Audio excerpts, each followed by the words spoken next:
is hard to talk about Vince McMahon today given the events of 2024. The whole landscape has changed ever since. He was the head honcho of WWE for years though, and as such wielded his power, sometimes for the good and often for the bad. On certain occasions, wrestlers were also given the magic words, "You have no choice." So what were some of these ultimatums that ultimately did suck? Let's go. Number 10, Enzo Amore turns heel. Enzo Amore was not only the realest guy in the locker room, I think he may have been the loudest one too. It got him in hot water here and there. He often fell foul of locker room etiquette, but you can't deny his connection with the fans. People love this guy. From a character standpoint, he just got it. Due to much of the above nonsense, he was eventually moved to the cruiserweight division though. This is when Vince had an idea. This dude can run his mouth. That's what heels do. Therefore, after he defeated Neville for the cruiserweight title in 2017, the trigger was pulled. In September, he was handed a written promo from McMahon and told to go and recite it as it was written to Miz and Maurice after they had just announced they were expecting their first child. This also carried on mid-match, which was different. When Enzo spoke up saying he wasn't sure about the switch, he got told in no uncertain terms, "We don't care. You have no choice," including just standing there as the Miz rips you a new one. Amore also got the instructions that he had to say this promo line for line, which obviously wasn't his style, but again, you just got the big one, you had to pick a path. Number 9, Jesse Ventura. Given that Jesse Ventura just returned to the WWE, it's safe to say that him and Vince McMahon still don't like each other. Their falling out was legendary. This was all the way back in 1986 when Ventura decided it was time for a wrestling business revolution. He wanted to start the first ever union so the entire locker room would benefit from protections they didn't currently have.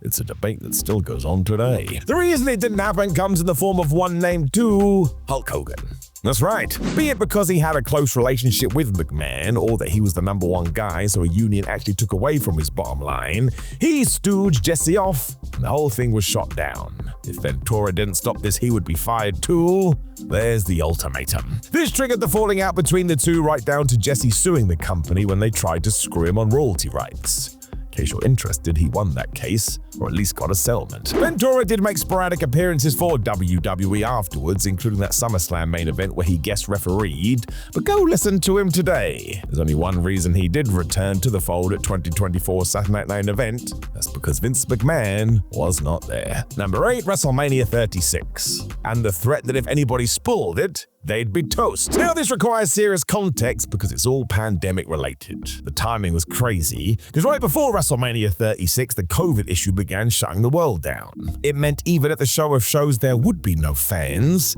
It was bonkers. As such, there was no need to run the event live because having more time to edit it was beneficial. And actually try and make it feel like it wasn't recorded in a warehouse. Mike Johnson from PW Insider reported all of this at the time because, McMahon warned the entire roster they'd better not spoil the results given it was a tape show, and even went as far as to split up the agents so nobody knew who was working each night over the weekend. The big caveat was the worst too. If anything did leak, the perpetrator would be found and fired. I suppose that's enough to keep anybody's mouth shut. Number 7, Lana. Never forget that when Lana debuted in 2013, she was told she had to pretend to be a Russian and put on an accent.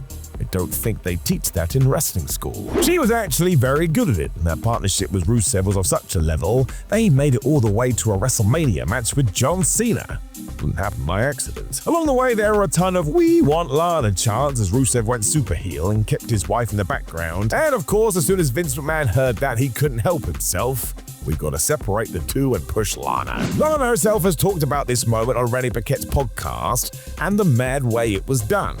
Lana was essentially given two choices: go back to NXT to get some extra wrestling reps in, or start a relationship story on the main roster with Dolph Ziggler, Summer Rae, and Rusev. They obviously know which direction she took. To be fair, we will never know if this was the right call because after the real-life Miro and his partner got engaged and TMZ ran the story, McMahon killed the whole angle. Apparently this broke kayfabe too much.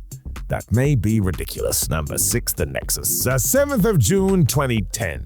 If you were watching Raw, you will never forget. The Nexus debuted and it ruled. They basically killed John Cena That's how you make an impact. This continued afterwards too, as the group murdered Bret Hart, Ricky Steamboat, Dusty Rhodes, and even Vince McMahon. That was huge. If you were a nerd, it told you maybe WWE was serious about this. McMahon had a hands-on approach too, as member Darren Young remembers, because he spoke about this on Long Over Show The Bump. Because Vince had such a pinpoint vision, every single one of them was told if these attacks didn't look as real as possible, they would be let go. Just gonna say it again, that is a massive sheesh. The irony is that Daniel Bryan took these words at face value and tried to strangle ring announcer Justin Roberts and got fired. That was too much. So where the hell is the line? Thankfully he was brought back, but that's why this is included here. That's a horrible ultimatum because you're damned if you do and you're damned if you don't. Not sure how anybody was meant to see this as helpful. Yeah, basically playing a guessing game. Number 5, Edge and Matt Hardy. There was an issue in 2005 when the very real Matt Hardy Edge Lita situation made its way to WWE TV. If you don't know, Edge and Lita had struck up a relationship which wasn't great for Matt. He was dating the latter and the former was his best friend.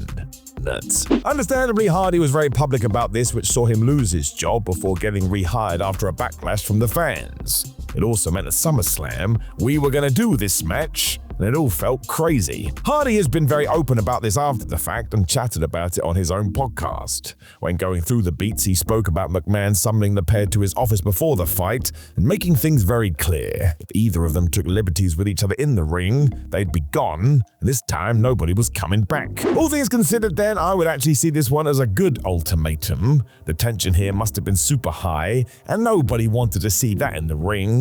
It would have sucked. At the end of the day, we all got through it relatively unscathed. Number 4, Chris Jericho. Given who Chris Jericho has become today, this one is wild. The then WWF made a huge plan to get him from WCW in 1999 because his talent was clear, and as we know, this happened when the Millennium Clock ran down. Jericho debuted on Raw and interrupted The Rock. After another face-to-face with The Undertaker on SmackDown though, where Chris may have overstepped the mark verbally, he found himself in the doghouse pretty fast. Whoops. As Jericho talked about on X-Pac's podcast, The Fallout featured the pair, as Vince McMahon told Chris he had a match with Sean Waltman one night, and if it wasn't good, Jericho would be out the door.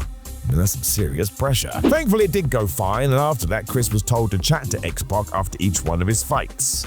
Basically, this was McMahon's way of teaching Jericho about WWE style, and rather than just explain this, he scared the shib out of him instead. Sort of feels unnecessary, but hey, what the hell do I know? Number 3, The Rock. The Rock is one of the most important figures in wrestling. Not only did he reach levels of popularity other wrestlers can only dream of, but he helped the WWF in the war against WCW and opened a huge door in Hollywood.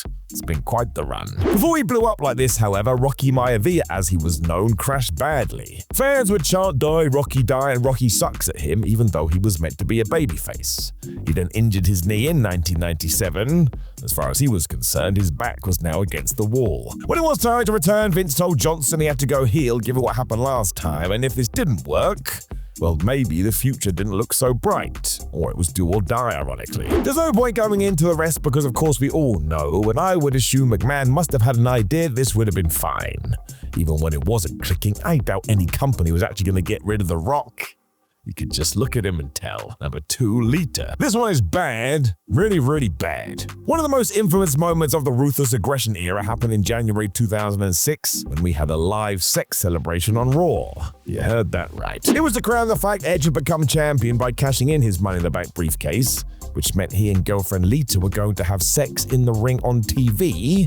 Who the flub was this for? The whole thing was hugely controversial, and as Lita talked about during a Twitch stream in 2021, she hated the idea, as did Edge and John Cena. We all went to Vince McMahon to suggest not doing it, but he wouldn't budge. Given what we know now, good grief. It all led to Lita being threatened that she would lose her job if she said no, so yeah. She was forced to go out in front of the fans and do this. And if you're wondering if it tied into her leaving the company in 2006, yes it did. The rumor has always been this is why WWE never gave her a proper send-off either, and essentially buried her as she was leaving. All of it is just so low. Let's never do anything like this again. Number 1, Shane McMahon. Go and watch the Vince McMahon documentary on Netflix if you want the true story between father and son. Break your heart. Paul Heyman also weighed in on this and recorded an argument between Shane and Vince, where Senior handed his own boy a knife and said, if you really want that idea to be greenlit, you're going to have to kill me.